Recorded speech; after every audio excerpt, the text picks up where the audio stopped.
حسن ناظرین کرام 6 اگست کی صبح خوش آمدید کہتے ہیں، یا 17 رمضان بھی ہے۔ رمضان کا مہینہ بھی گزرتا جا رہا ہے۔ یہ دو باتوں کی وجہ سے بڑا اہم ہے، حضرت عائشہ صدیقہ رضی اللہ تعالیٰ عنہ کے یوم وفات کے حوالے سے، اور دن منایا جاتا ہے اس حوالے سے تذکرہ کیا جاتا ہے ان کا، اور یوم بدر کے حوالے سے۔ بدر کی مارکہ جنگ غزوہ بدر آج کے دن ہوا تھا، اور اسلامی تاریخ میں ان دو دنوں کے حوالے سے، دو حوالوں سے بہت اہم دن گنا جاتا ہے۔ کئی حوالے آتے ہیں، امہات المومنین کے بارے میں تو بہت سی باتیں کہی جاتی ہیں، لیکن حضرت عائشہ کے بارے میں تو خاص طور پر کہ ہمارے ابتدائی دنوں کے جو جید لوگ تھے، جن کو ہماری حدیث کی بہت سی روایتیں رہ جاتی ہیں اگر عائشہ نہ ہوتی، اور ان کے علاوہ بہت سی ایسی باتیں، ایسی مسالم امت کو سکھانے کے ایسے پہلو جو ہمیں ان تک ان کے ذریعے پہنچے۔ ایک تاریخ کا ایک ایسا بے بہا خزانہ ہے جس کا کوئی جواب نہیں۔ اور بدر کی جنگ وہ جنگ تھی، پہلا مارکہ تھا مسلمانوں کا، جس نے پوری تاریخ کو ایک طرح کے بدل کر رکھ دیا۔ مدینہ کی سلطنت قائم نہ ہوتی، حکومت قائم نہ ہوتی، ریاست قائم نہ ہوتی اگر مارکہ بدر میں، غزوہ بدر میں مسلمانوں کو فتح نہ ہوتی۔ اور اس کا جذبہ ایسا ہے بعد میں بھی کہ بدری صحابی جس کو کہا جاتا تھا کہ یہ وہ آدمی ہے، وہ شخص ہے جس نے غزوہ بدر میں حصہ لیا، جو گویا عظمت کی ایک نشانی ہوا کرتا تھا کہ اس وقت بھی یہ اسلام قبول کر چکے تھے، اور اس وقت بھی انہوں نے اصرار اور قربانی کا جذبہ لے کر یہ میدان جہاد میں اترے تھے، جب ابھی ایک مٹھی بھر لشکری، حضور نے دعا کی تھی کہ اگر یہ مٹھی بھر لشکری کامیاب نہ ہو سکے تو پھر تیرا نام لینے والا اس دنیا میں کوئی نہ ہوگا۔ یہ وہ مارکہ تھا، اور جس کے بارے میں آج کا شاعر یہ کہتا ہے کہ فضائے بدر پیدا کر فرشتے تیری نصرت کو اتر سکتے ہیں گردوں میں قطار اندر قطار۔ آپ بھی لیتے ہیں ایک وقفہ، وقفے کے بعد حاضر ہوتے ہیں۔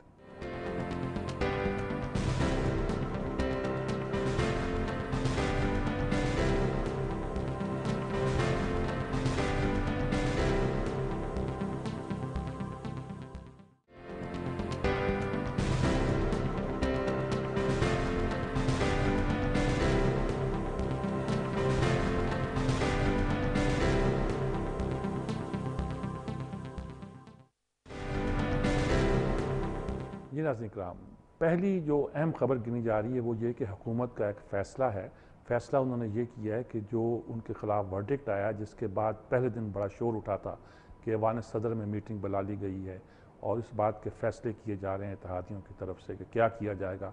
پارلیمنٹ میں نیا کوئی توہین عدالت کا قانون لایا جائے گا، یا پارلیمنٹ اپنے وزیر اعظم کا دفاع کیا جائے گا۔ اس طرح کی بہت سی باتیں آ رہی ہیں، لڑائی ہو رہی ہے، جنگ ہو رہی ہے، جدل ہو رہی ہے۔ کل اس کے بارے میں یہ خبر آئی ہے جو آج اخباروں میں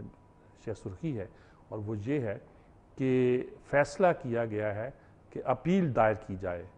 اس فیصلے کے خلاف جو سپریم کورٹ نے کیا ہے، اور توہین عدالت کے مقدمے کے اس کے خلاف اپیل، انٹرا کورٹ اپیل جسے کہتے ہیں، سپریم کورٹ میں نظر ثانی کی اپیل دائر کی جائے۔ بہت اچھا فیصلہ ہے، بہت درست فیصلہ ہے۔ بظاہر لگتا ہے کہ لڑائی ٹل گئی ہے، ہاں ٹل گئی ہے، ختم نہیں ہوئی جی۔ غالباً انہوں نے اس بات کا خیال کیا ہوگا کہ جب معاملے کو مزید ٹرخایا جا سکتا ہے اس نظر ثانی کی اپیل دائر کرنے کے بعد، اور اگر پھر بھی اپیل وہی فیصلہ آئے جو کہ ظاہر ہے وہی آئے گا جو اب آیا ہے، تو اس کے بعد اس کو آگے بھی لے جایا جا سکتا ہے۔ بعد کی لڑائی جو ہے چند دنوں کے لیے مؤخر بھی کی جا سکتی ہے۔ کیوں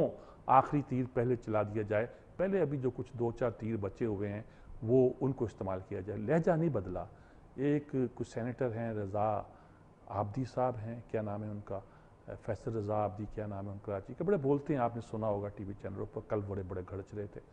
ہر پارٹی عہدہ ان کے پاس اب کوئی نہیں ہے، لیکن خاص طور پر جو زبان انہوں نے استعمال کی، وہ چھوڑیے اٹارنی جنرل جو زبان استعمال کر رہے ہیں، کل عرفان قادر نے کہا ہے کہ سپریم کورٹ کو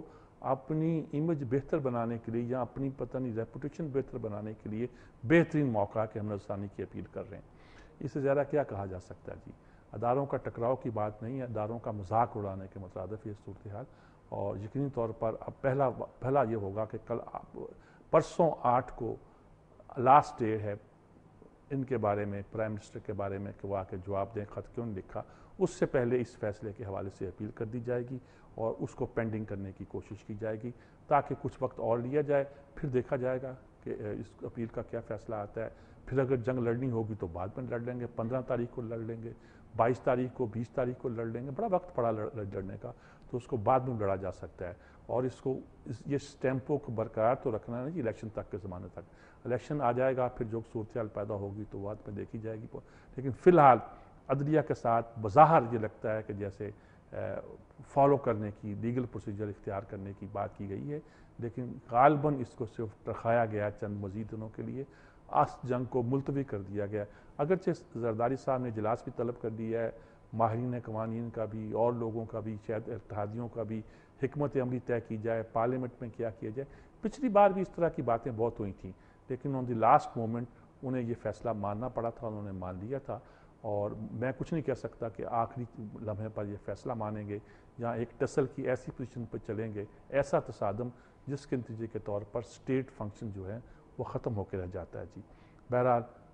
یہ مین خبر آج کی یہی ہے۔ دوسرا، آج نواز شریف صاحب کا بڑا ایک طرح کا بیانات ہیں بڑے، انہوں نے ماہ عظم منایا ہے، تجدید عہد سمجھ لیجیے، اعلان کیا ہے، اپنی الیکشن حکمت عملی کا اعلان کیا ہے۔ خاص طور پر خواجہ آصف کے اس بیان کے بعد جو انہوں نے شوکت خانم پہ اعتراضات کیے تھے، الزامات لگائے تھے، اور جواب میں عمران خان کے بڑے غصے میں جوابات کے نتیجے کے طور پر یہ کیفیت پیدا ہوئی تھی کہ لگتا تھا کہ دونوں پارٹیاں آپس میں ٹکرا رہی ہیں۔ عمران خان نے تو غصے میں کہا کہ میں کسی کی بات کا جواب نہیں، چون نثار نے بھی بیان دیا تھا اب جواب دینا ہے تو میاں نواز شریف خود آئیں۔ اس میں میاں نواز شریف غالباً ایک اچھے پوسچر کا مظاہرہ کر رہے ہیں، وہ جواب دینے کی بجائے انہوں نے ایک پازیٹیو اپنا ایجنڈا آگے بڑھایا ہے، انہوں نے کہا کہ ہمیں لڑنے کا ذکر کیے بغیر کے بجائے ہم بتانا چاہیے کہ ہم کیا کرنا چاہتے ہیں، خاص طور پر کہ پاکستان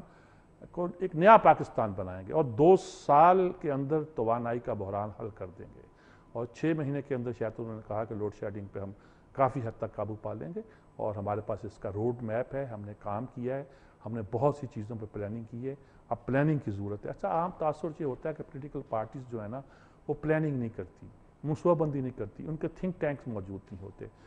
ہوتے ہیں، کچھ ایک آدھ پارٹی کے ہوتے ہوگے، جماعت اسلامی کے ہوتے ہیں کیا ہوتے تھے کہا جا سکتا ہے۔ اب ان کا دعویٰ ہے کہ انہوں نے بھی اس پہ کام کیا ہے، روڈ میپ طے کیا ہے، 3 ایز کی بات کی، ای کا لفظ استعمال کرتے ہیں کہ اکانومی، انرجی اور ایجوکیشن، جس پہ وہ زور دینا چاہتے ہیں، یعنی کہ انہوں نے اپنا ٹارگٹ 3 چیزوں کو کیا ہے کہ ہم پاکستان کی اکانومی کو، معیشت کو بہتر کریں گے، انرجی کے پرابلم کو حل کریں گے، توانائی کے پرابلم کو، اور پاکستان میں ایجوکیشن کو ہم پرائرٹی دیں گے۔ یقینی طور پر ایک مناسب ایک ایجنڈا تو ہو سکتا ہے، کام بھی کیا ہوا ہے، لیکن یہ کام کہ ایک پورا روڈ میپ انہوں نے تیار کیا ہے، وہ کن لوگوں نے تیار کیا ہوگا کچھ کہا نہیں جا سکتے، وہ کہتے ہیں کہ ہماری ٹیمیں کام کر رہی ہیں، بظاہر جو لوگ سامنے ہیں ان ٹیموں کے لیے آسن اقبال ہو سکتے ہیں، اسحاق ڈار ہو سکتے ہیں، ایسے لوگ ہو سکتے ہیں، یہ کس حد تک دنیا کے ایکسپرٹس کو اکٹھا کر کے ایسا کام کرا سکتے ہیں جس کا سچ مچ اثر ہماری معیشت پر پڑے، ہماری اکانومی پڑے، میں اس میں کچھ نہیں کہہ سکتا، لیکن یہ ایک پازیٹیو بات ہے کہ وہ کہہ رہے ہیں کہ ہم اس پہ کام کر رہے ہیں،